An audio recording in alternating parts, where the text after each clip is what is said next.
Welcome to episode 99 of the Conscient podcast, the last episode of season 3, which you might recall is on the theme of radical listening.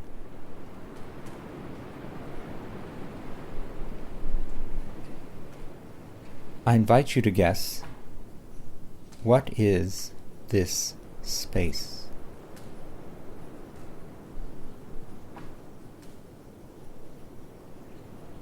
There are some sonic clues.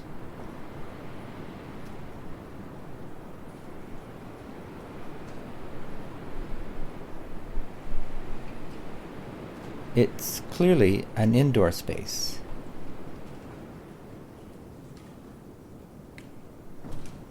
And yet there is a hollowing wind with a deep, rich texture.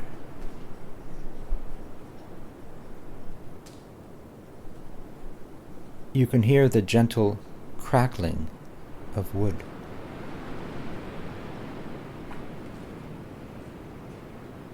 The occasional slap of a rope.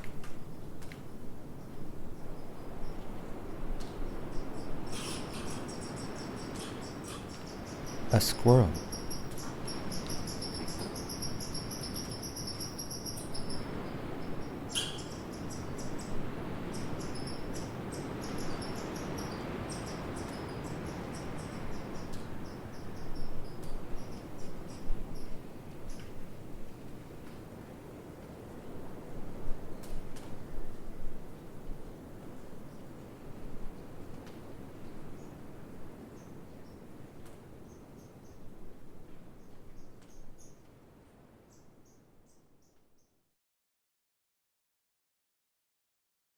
This soundscape was recorded on January 19th, 2022, in a barn on a farm that belonged to composer R. Murray Schafer and is now the home of his wife, the singer Eleanor James.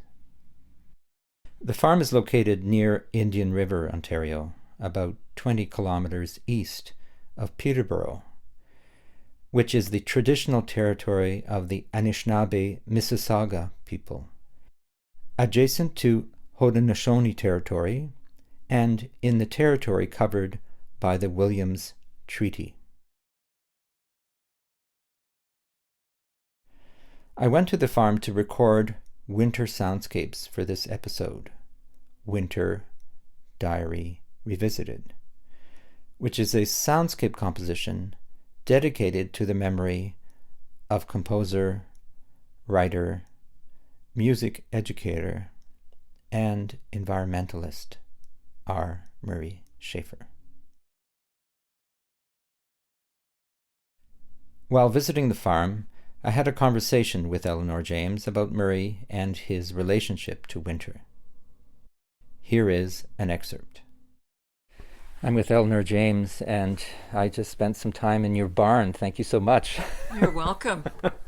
I recorded a bunch of sounds, and I went into the forest, and I captured sounds of wind, and some of the things that Murray and I did when we did the Winter Diary, which is to do these kind of yelling out and to sort of aliven the space and get a feeling of it. Hey!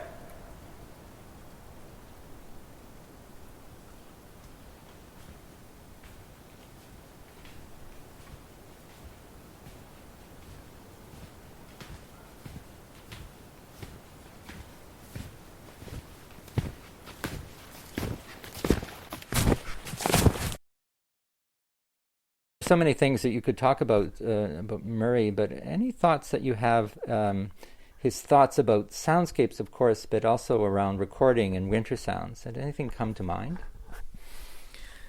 Well, there's a couple of things come to mind which are in his creative output, and one of them is Music in the Cold. It's a lovely little manifesto done in an artistic sort of style about how it's better to be in the north than in the south, and that music in the cold is tougher and hardier and more austere, and so he goes into a diatribe about that kind of thing. And he really is a northern personality, so you have to forgive him for going on a rant about it. But of course, it was an artistic creation, so it was intended to be hyperbolic. And I think it's quite delightful. It's got a midnight blue cover and then the title, Music in the Cold. Speaking of which, he has written a wonderful string quartet called Winter Birds, which the Molinari Quartet of Montreal have recorded. And he wrote it, and his own voice occurs right in the very last movement of it.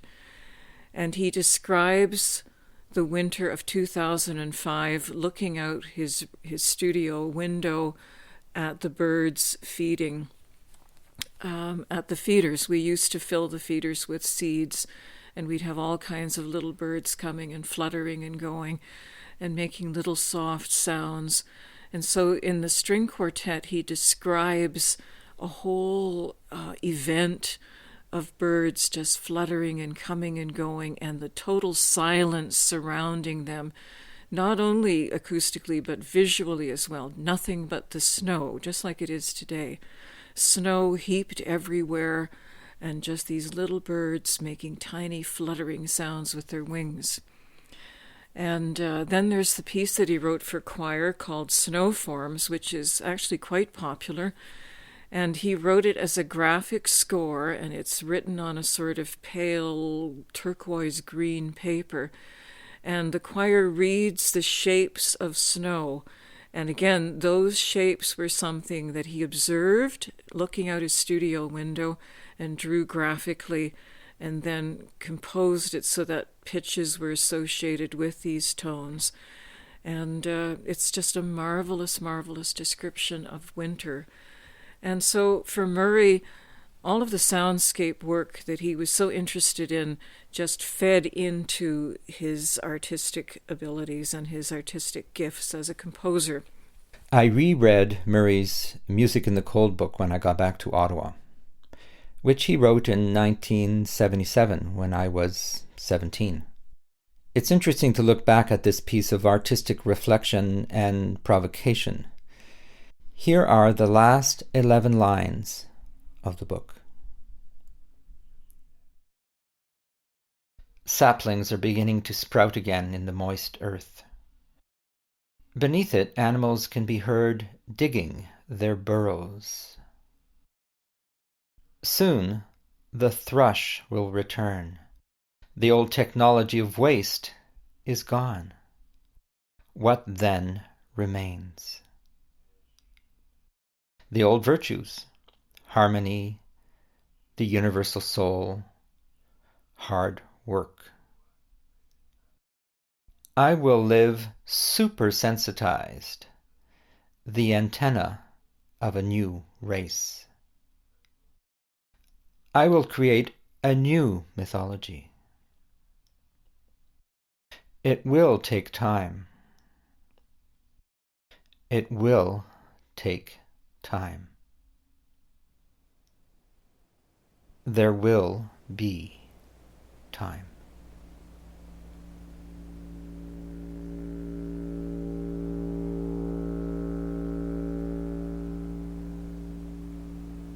I remember back in August of 1985, the late composer Robert Rosen, Murray and I produced a series of ecological radio programs to be performed at Spray Lake near Canmore, Alberta.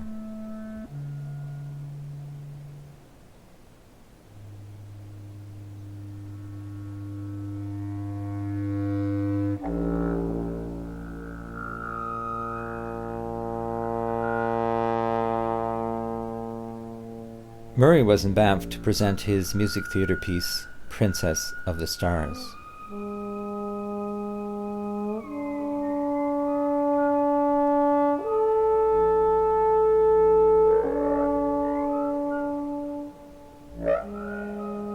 We each wrote a piece of music for this natural environment.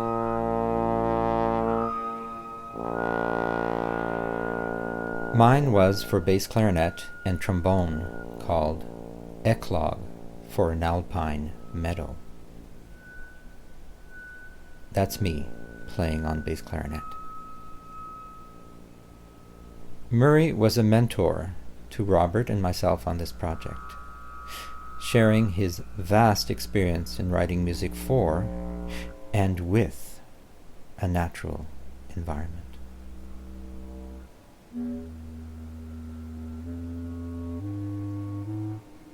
Murray's music, and in particular his research in acoustic ecology,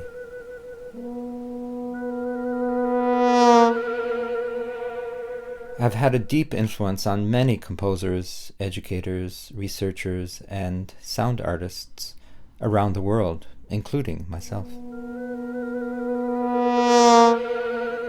Among other things, Murray taught me how to listen deeply.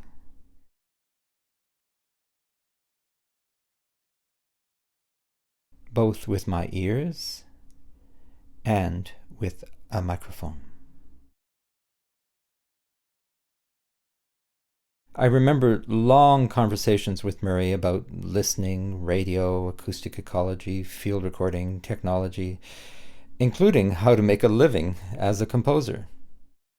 Here is a short excerpt from a conversation I had with him in July of 1990 in a restaurant in Peterborough. And I apologize for the poor quality of the recording, but I think you'll enjoy listening to Murray speak about the art of listening.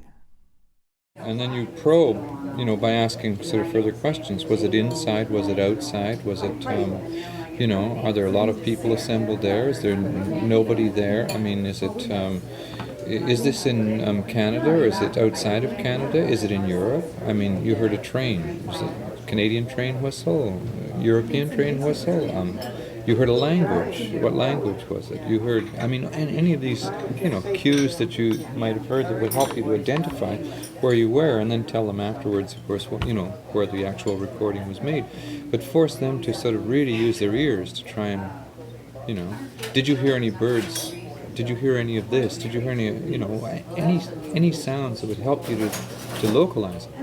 Well, I'm just saying that's one sort of type of exercise which I think, someday somebody should put together a package, an educational package. I just feel that one has to constantly go back to nature and listen again, look again, learn again. It's just as simple as that. Anytime you get too far out of touch with it, you're probably going to be in trouble if you don't know how to go back and look at a butterfly, because you're so spellbound by strobe lights or something. I think you're in trouble, and which is not to say that you can't go back and look at it and reanalyze it and change. It'll change things, and then you go back to your old environment and see things differently.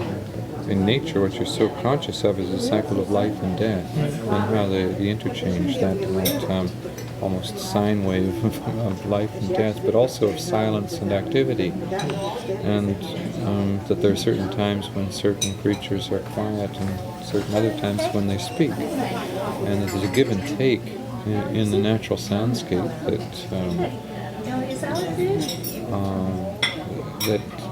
sometimes it's hard to find those rhythms in a modern urban soundscape where everybody's so aggressively trying to catch the attention of everyone else, and creates tensions that don't exist. And they lose touch with the balance of their lives. Yeah. Murray passed away on August 14th, 2021, at age 88 in his farmhouse.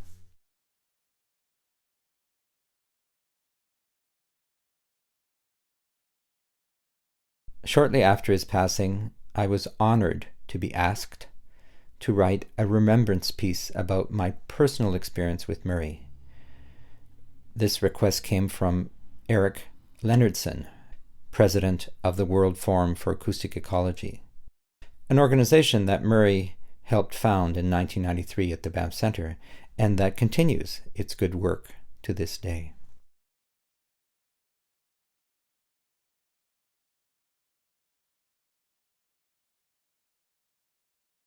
Kirk Mackenzie and Robin Elliott of the University of Toronto also approached me to write a remembrance piece about Murray, for a series of memorials they are producing about Murray and his legacy.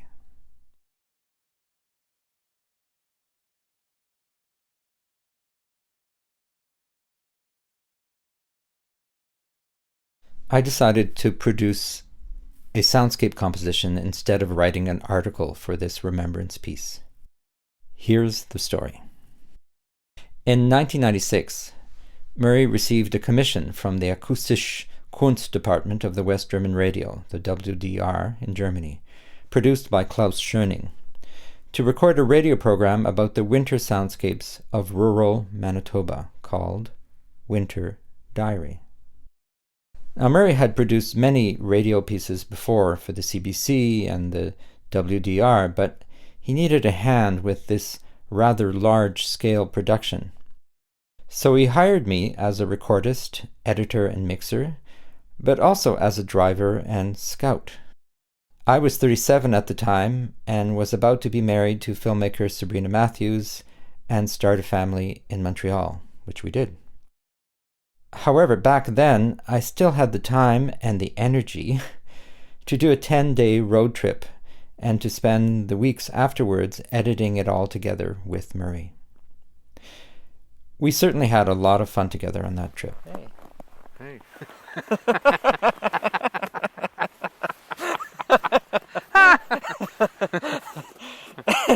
Hey, that was fun. Winter Diary ended up winning the Karl Zucker Prize for Radio Art in 1998. I was deeply moved by the jury's statement, which I think captures the spirit of Murray's composition and the essence of our collaboration in its production. It is with great autonomy and imperturbability that Schafer draws the sound spectrum of a Canadian winter into his acoustic image. From the calm sequence of concise sound events, an acoustic landscape emerges, almost spatial in its presence. To the point of noiselessness, of silence, everything audible is there, concretely and non-arbitrarily. It is a work which ushers its listeners to a place of unhurried, patient listening, insisting upon the wealth of nuances in acoustic perception, and takes a stand against sound refuse and staged hyperactivity.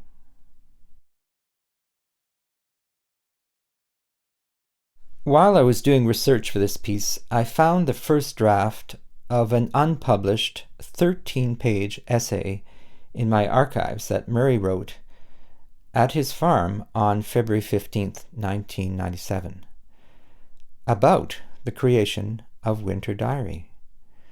I was so excited. It's a brilliant piece of writing about our adventures in Manitoba, but the essay also includes reflections on a number of other issues: listening, art history, philosophy, his dreams, literature, and use of the microphone. And so I decided to create a composition around his essay, a sonic illustration and interpretation of his words.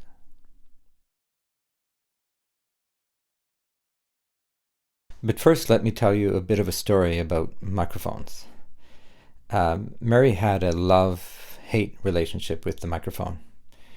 Here is another excerpt from that July 1990 restaurant conversation, where he talks a bit more about the notion of distant listening, which I think is a key element of his aesthetic. If the microphone replaces your ear, there's something wrong. And yet you see in an awful lot of our listening, that the microphone has replaced the ear. the mere fact that, for instance, we demand presence on all recorded sounds, and they're all close mic'd, is a recognition of the fact that the microphone, which is an instrument for getting close-ups, is respected more than our own sort of hearing experience. The fact that we can no longer listen at a distance. Now, if you're going to get involved really with ecology and the environment, you're going to have to rediscover how to listen at a distance, because an awful lot of the sounds you're talking about are distant. Now, if you're going to get involved really with ecology and the environment, you have to rediscover how to listen at a distance, because an awful lot of the sounds we're talking about are distant. I think you know what I mean. I did not use any of the field recordings from our original trip in 1997, outside of those few moments of laughter. Instead, I decided to record all new material during the winter of 2022, some 25 years later, not in Manitoba, but rather around where I live in Ontario and in Quebec. Hence the idea of revisiting Winter Diary.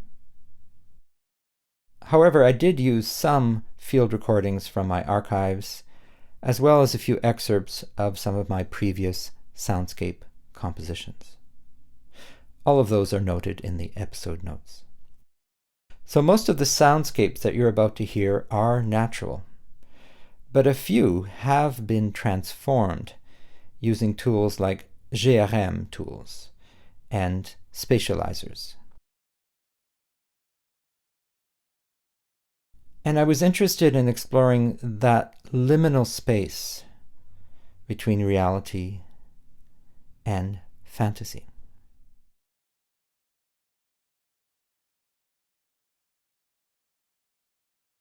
While recording these winter soundscapes, I kept thinking about what the Carl Zucca Prize jury said about Murray's interest in the noiselessness of silence.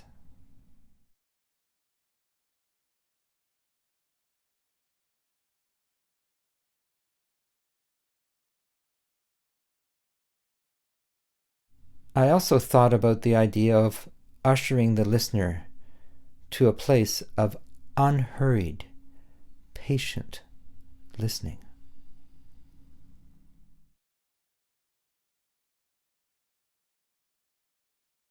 So I tried to explore this idea of patient, unhurried listening,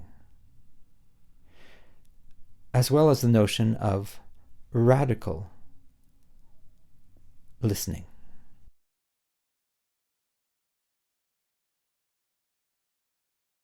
Also, before we start, I wanted to let you know that some of the recordings are very quiet, at the threshold of what you might be able to hear on speakers or headphones. So don't worry if you hear long silences or can't make out some of the detail, especially if you're in a car or in a more noisy environment. You can always listen to Winter Diary Revisited again in high resolution from the Conscient podcast website. I am extremely grateful for this opportunity to honor the memory of R. Murray Schafer, and I hope you enjoy this sonic illustration from his Winter Diary essay.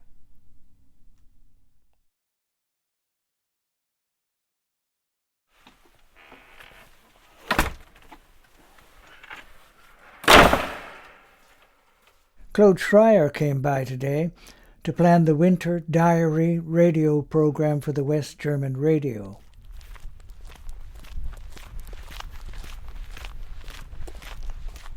After dinner, we walked a quarter-mile out to the road.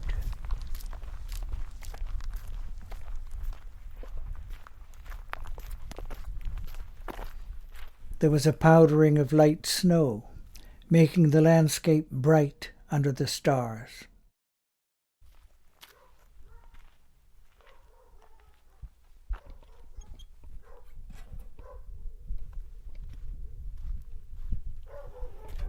I opened and closed the gate while Claude recorded it.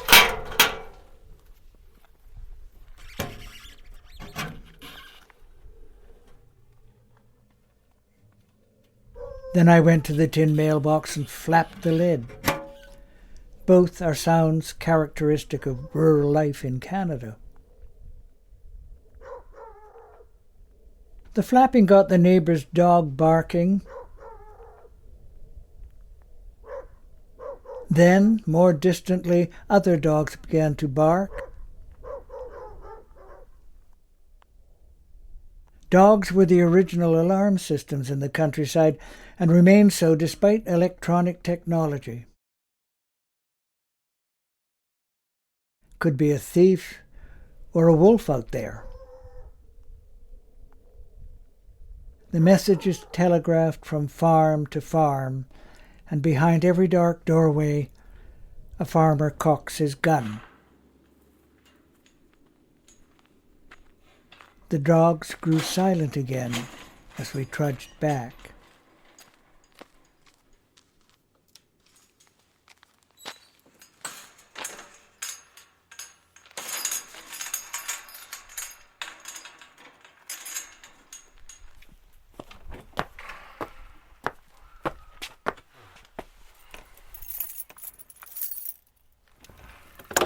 Entering the warm house with a fire burning brightly in the grate, I suddenly realized that we had already discovered a valuable leitmotif for our program.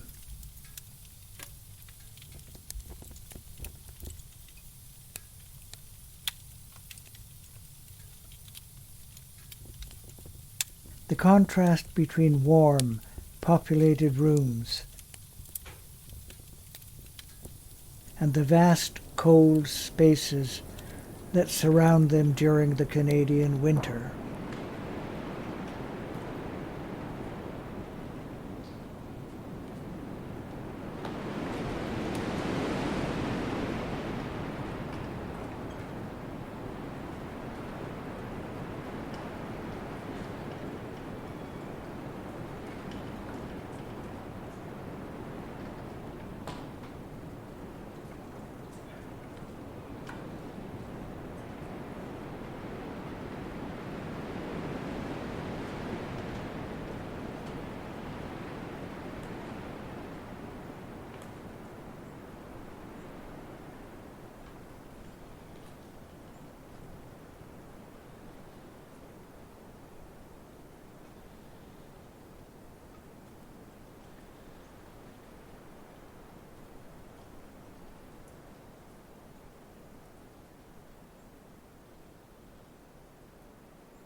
There is a painting by Cornelius Krieghoff, 1815-1872, entitled Merrymaking, that illustrates this drama between interior and exterior. A party at the Jolliffe Inn is breaking up, and the revellers are spilling out to depart into the cold, snowy dawn.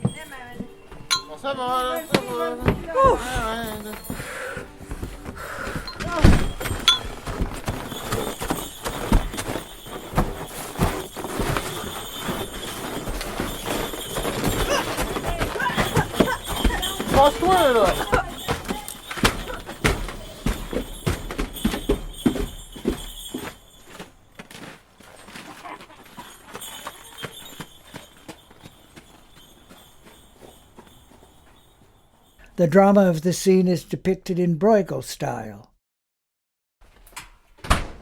But the contrast between hot interior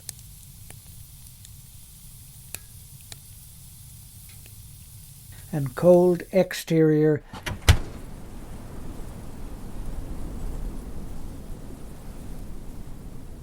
is distinctly Canadian. The same theme recurs in our best novelists.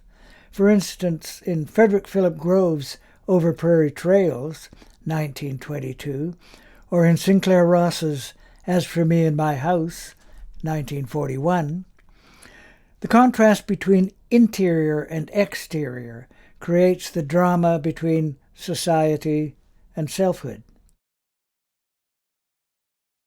Marshall McLuhan summed it up epigrammatically when he said that Canadians go out to be alone and come in to be with company, while elsewhere people go out to be with company and come home to be alone. And if you're really lucky to be at a cottage in the winter in the morning and there's like almost no sound, and then you'll hear like a branch cracking or something.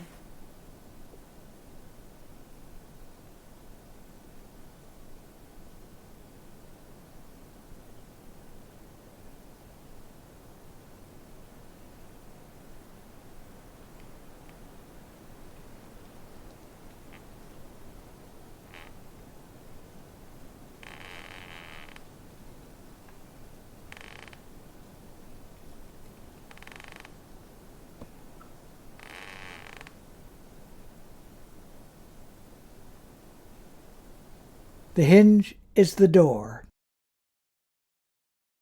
One sound characteristic of the Canadian countryside is the slap of a screen door. I've known it since my childhood. Of course, it is intended to keep the insects out of the house in summer, but out of laziness the screen door is often left on during the winter too, as mine is. The door has a coil spring attached to it so that it will slap shut quickly. Usually, there's another contraption on the side with a hairpin spring to snap it firm. If it isn't oiled, it squeaks. So the entire sound event is actually quite complex, consisting first of a swish as the door opens, then a swoosh as it closes, followed by a residual snap as the second spring is released to hold it shut.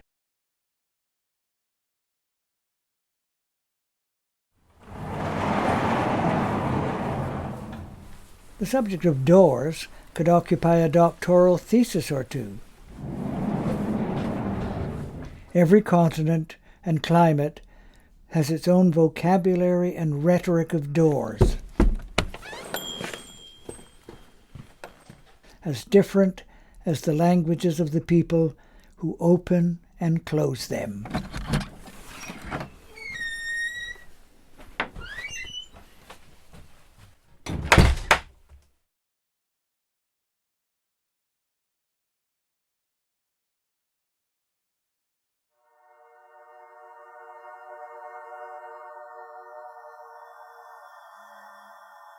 Every Canadian knows the three-toned Canadian train whistle without knowing it.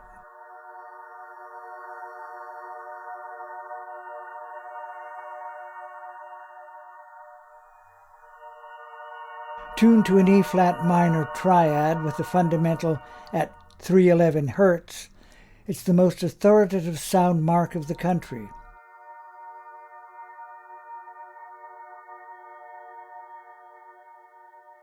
Curiously analogous to the yellow bell or huangchang, which established the tuning for all music in the golden days of ancient China.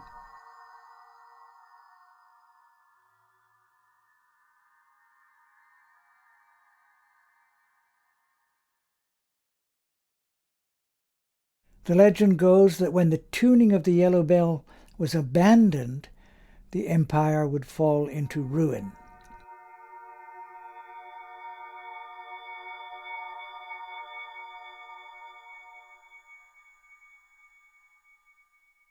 Something like that is happening here, for today more and more train whistles are out of tune, and with the building of overpasses and tunnels, urban dwellers rarely ever hear them.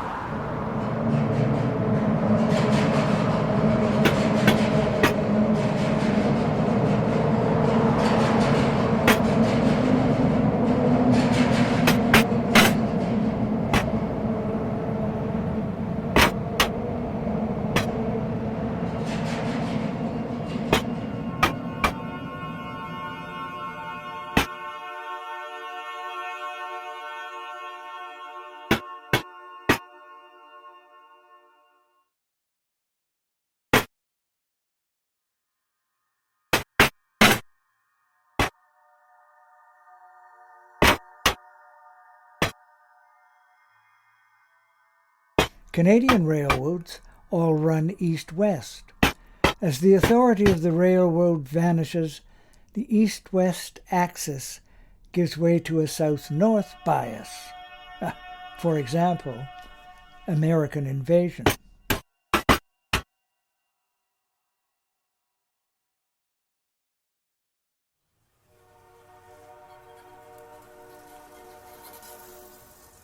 Eventually, in the far distance, we hear the L14 whistle, the signal for a level crossing, long, long, short, long.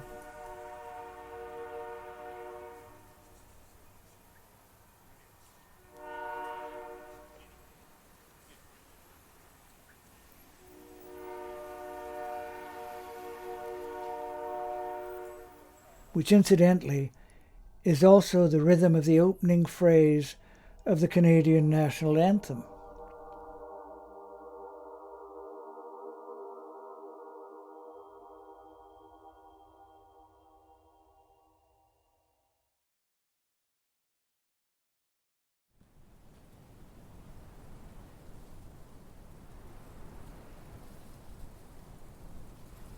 It is warmer today than yesterday, and a heavy fog lies over the snow, so that the acoustic horizon surpasses the visual.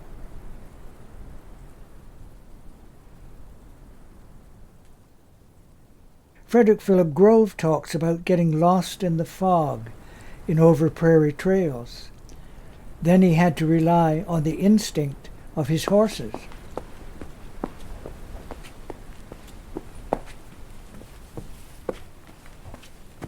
I had become all ear. Even though my buggy was silent and though the road was coated with a thin film of soft clay mud, I could distinctly hear by the muffled thud of the horses' hooves on the ground that they were running over a grade. That confirmed my bearings. So now I was close to the 3-farm cluster. I listened intently again for the horses' thump. Yes, there was that muffled hoofbeat again. I was on the last grade that led to the angling road across the corner of the marsh.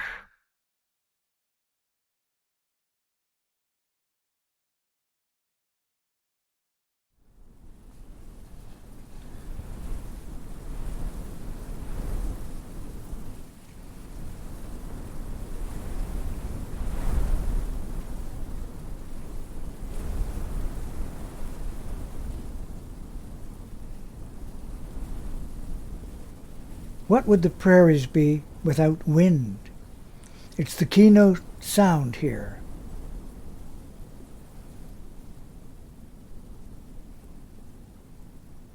The one against which everything else is registered.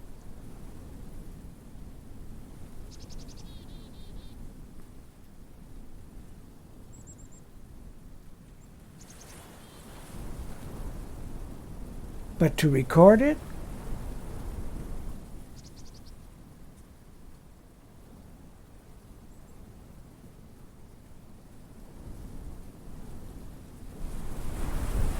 Impossible.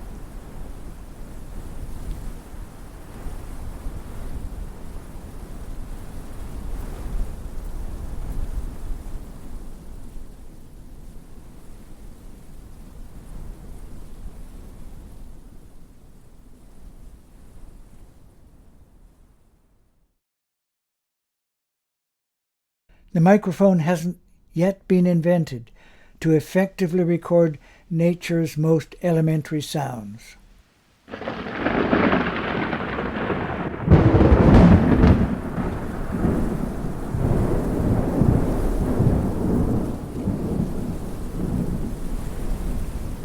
Wind, rain, fire.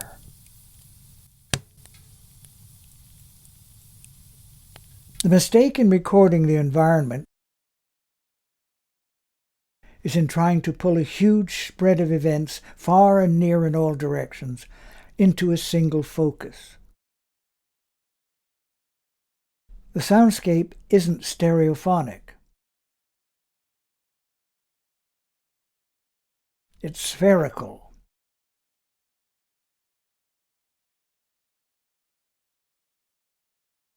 The stereophonic preoccupation in recording results from stereoscopy rather than any real understanding of the listening experience in which one is always at the center.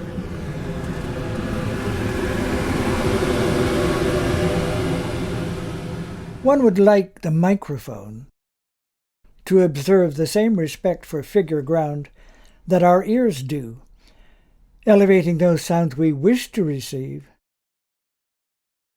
and suppressing those we don't. But of course, the microphone is not an ear, and everything is registered according to its amplitude only.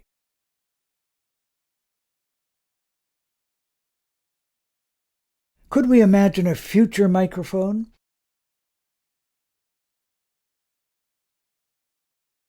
with a discrimination circuit to allow us to reproduce the wished-for soundscape rather than the real one?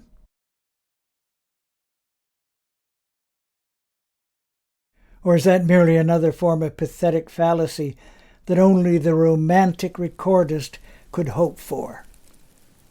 And here's an example of a sound that is so delicate that the microphone picks it up better than the human ear.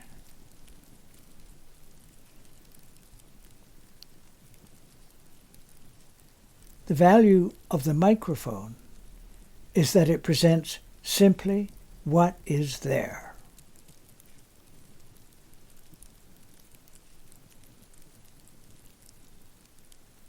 The tape recorder puts a frame around it,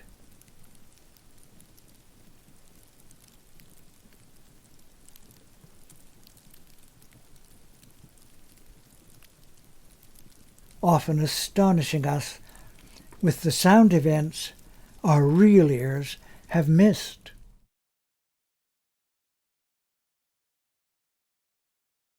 Claude confesses his excitement for recording. He is almost like a fighter pilot seeking out the enemy, the elusive sound object, slating his various dives at the material we've targeted for a take,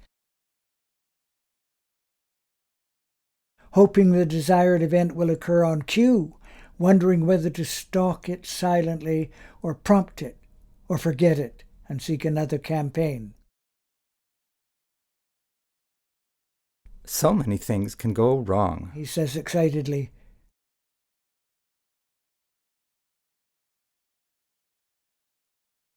Ruefully, I agree. When Murray and I recorded Winter Diary in 1997, we recorded a lot of different winter sounds, but not cross-country skiing. And it is a typical sound of winter in Canada, and a very rich one. You can hear me skiing now, as well as people skiing beside me.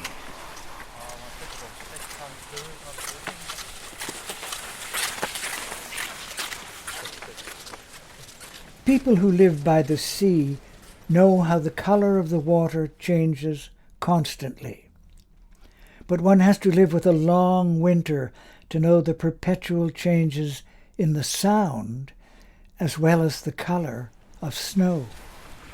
And skiing sounds have a number of different elements. There's the push and the pull of the ski, and the poles that hit into the snow, and of course the breath of the skier. And sometimes you can hear the wind in the trees.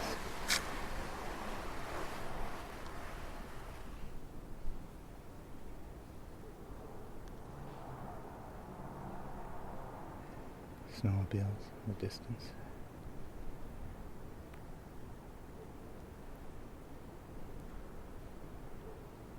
Dog.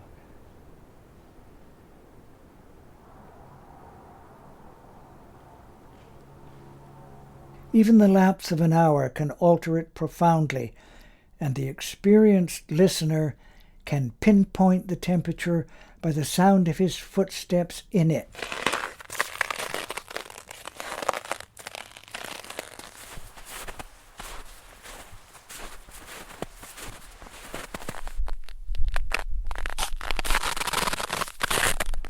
cold night it screeches. Sometimes a crust will build up to produce a crunchy quality, or even several crusts separated by layers of powdery snow, giving variations of dissonance with each step.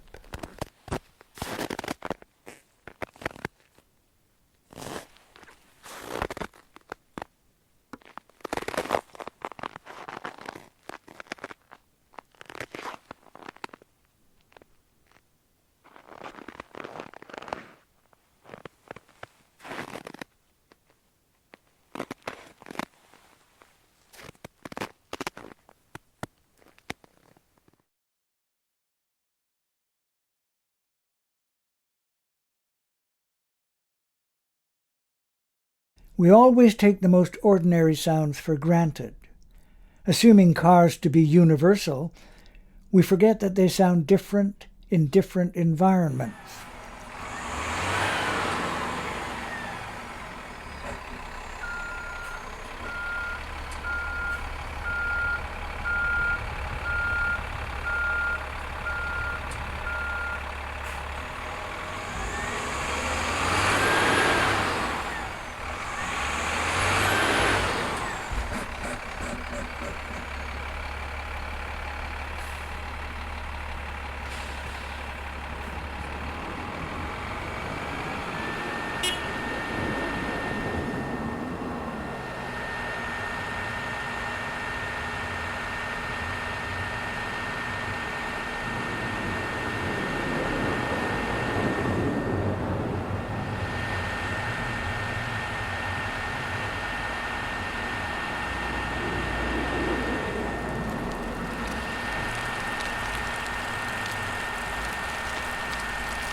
On a country highway, we recorded the approach and departure of individual cars and trucks, sometimes lasting 3 minutes without any other sound.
Where else on earth could you do that?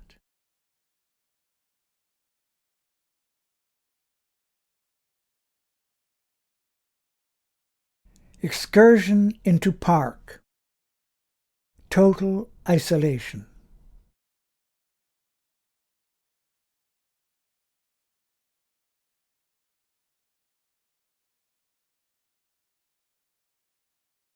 We realized that the only way we could give an impression of soundscape here was by making sounds ourselves. When Mary Schafer and I did the Winter Diary, one of the sequences was called Calling, where we were in the forest and listening for the reverberation in a winter space.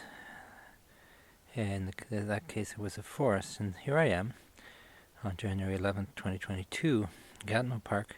I'm going to try a similar experience where I'm going to walk in a circle away from the microphone and see what that sounds like. And once in a while I'll cry out like we did back then, "Hey!"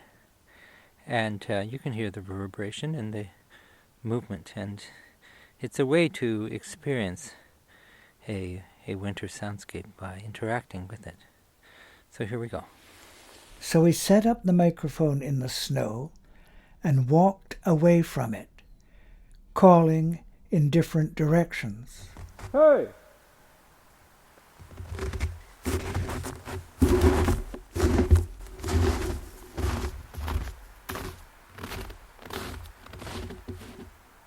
Hey!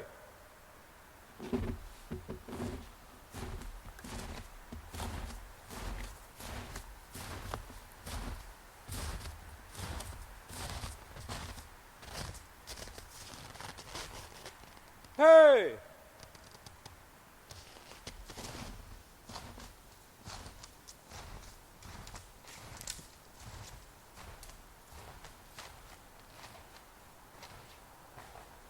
Hey!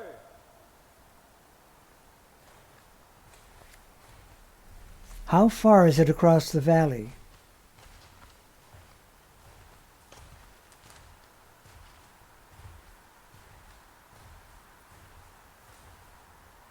Hey!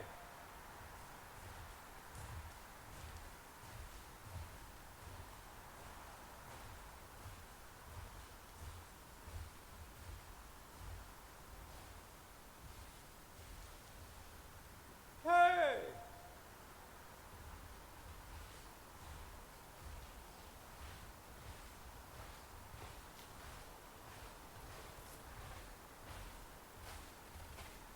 What is the difference between a bare, deciduous forest and a leafy, evergreen one? Hey!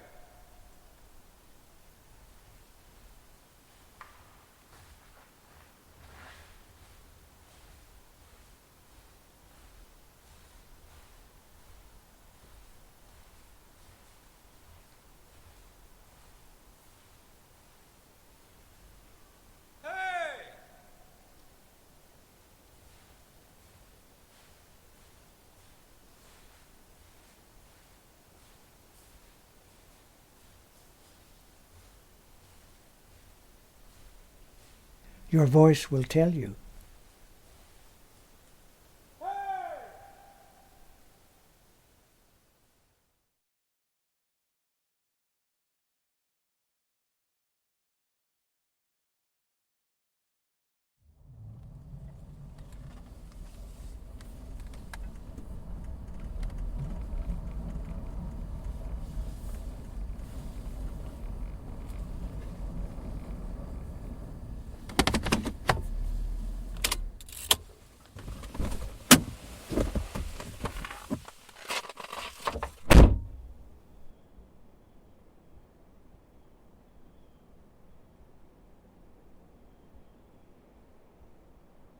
I came out alone in the car after Claude had gone to sleep.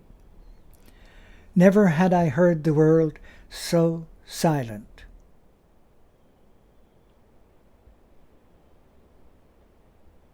Is it near or far, this black landscape? My own slightest movement makes it seem near.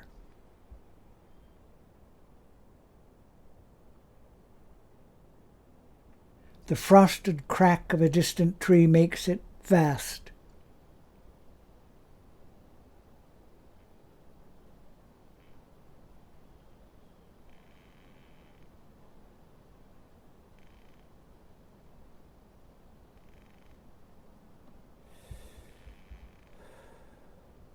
My breathing brings it close again.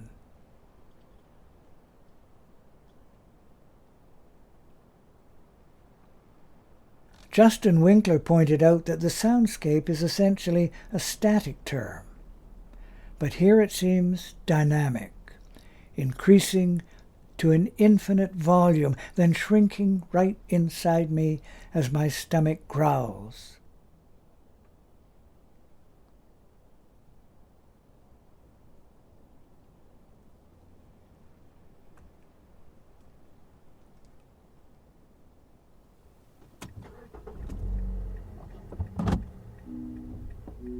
I turn the ignition key and am startled and relieved at the same time.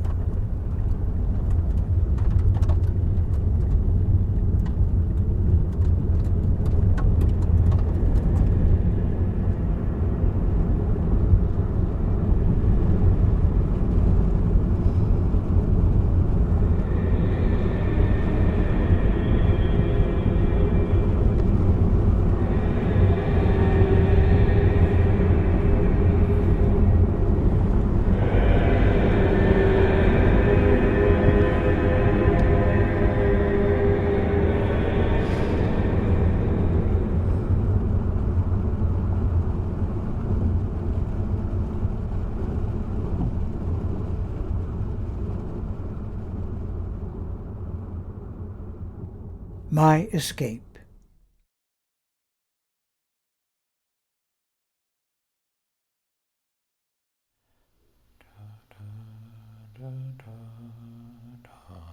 Strange phenomenon this morning on waking.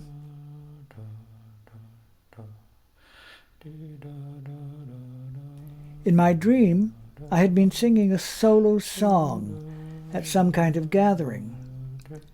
I finished, and everyone applauded enthusiastically. I woke to hear the propane heater come on.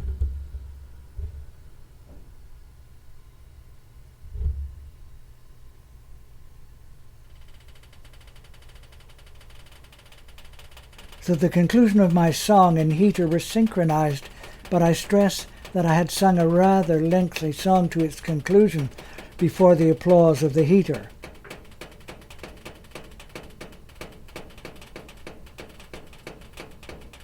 I even remembered the song and sang it over again to myself while lying in bed.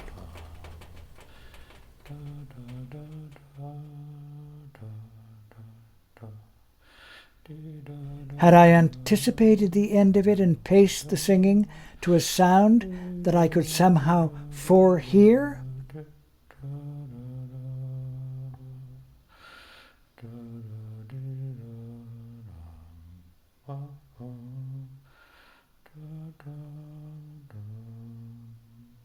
Or had the whole event occurred in the fraction of a second as the heater came on?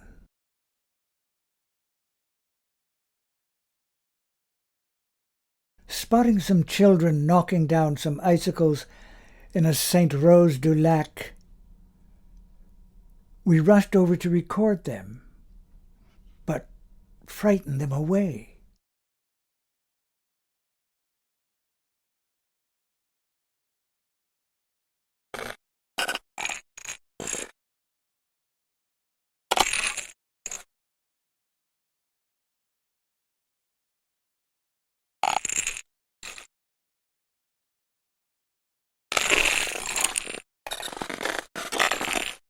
So we knocked the icicles down ourselves and then kicked them along the street.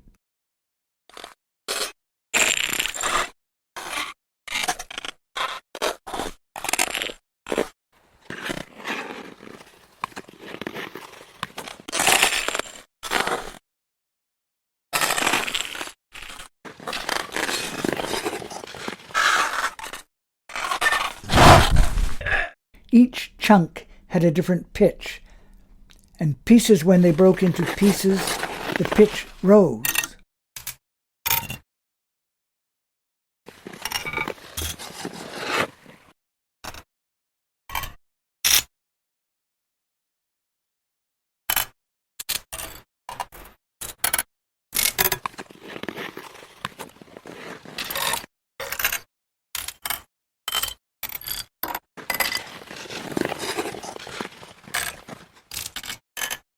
I was glad to have this other form of frozen water. to add to our repertoire.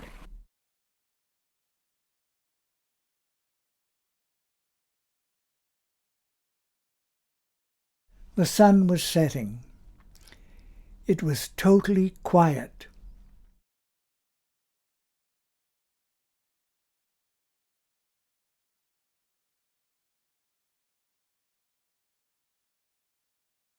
Eventually, the whisper of a jet aircraft became audible.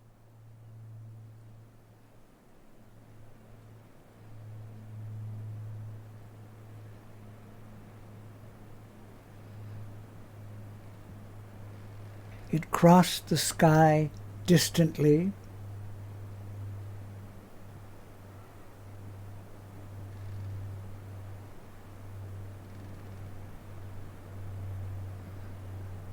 Its passage lasting 8 minutes without any other sound interrupting it.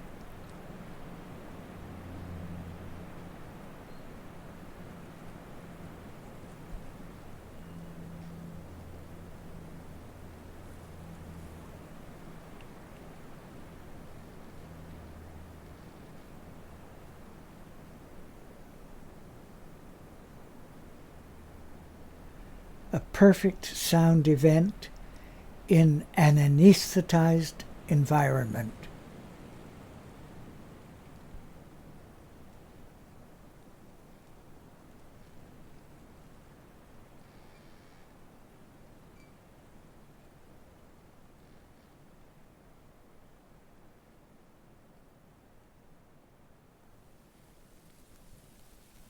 I'd like to conclude Winter Diary Revisited with a quote from a book Murray wrote in 1977 called Music in the Cold.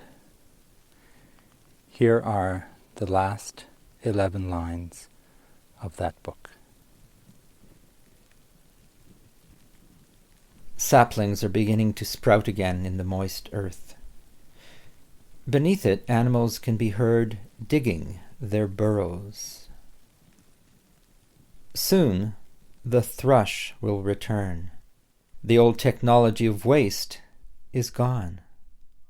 What then remains?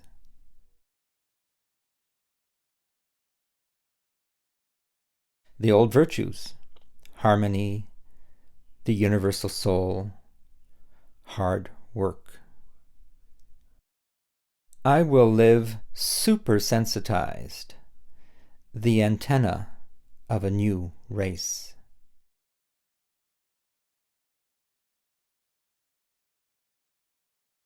I will create a new mythology. It will take time. It will take time.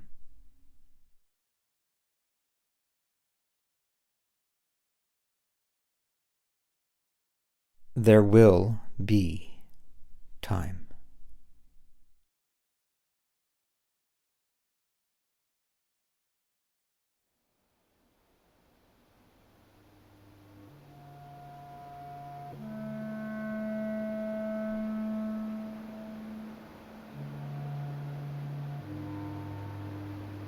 I have many people to thank. Murray's essay is narrated by my father-in-law, the poet, political activist, and educator Robin Matthews.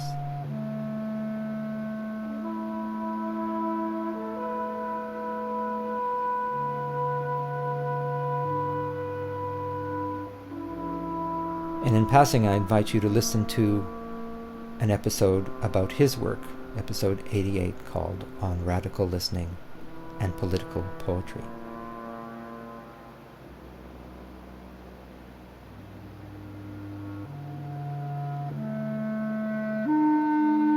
I want to thank Robin for his skillful narration, composer Christian Calon for his technical advice and moral support,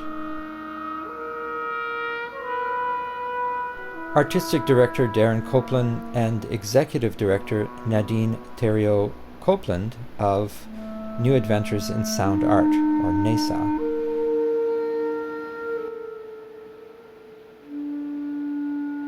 for their encouragements and for hosting me as an artist in residence from the 1st of February through the 6th of February 2022 at their facility in South River, Ontario.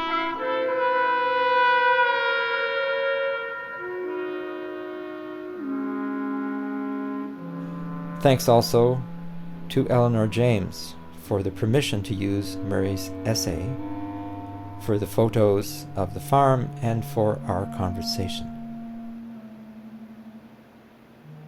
Finally, I want to thank my wife, Sabrina, for her feedback, her patience, and her support.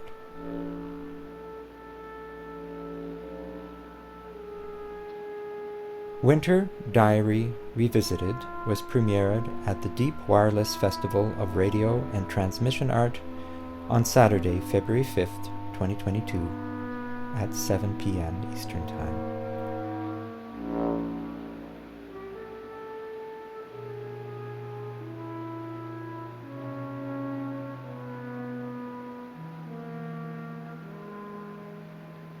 La version française de cet épisode, Journal d'hiver revisité, se retrouve dans l'épisode 100 du balado Conscient.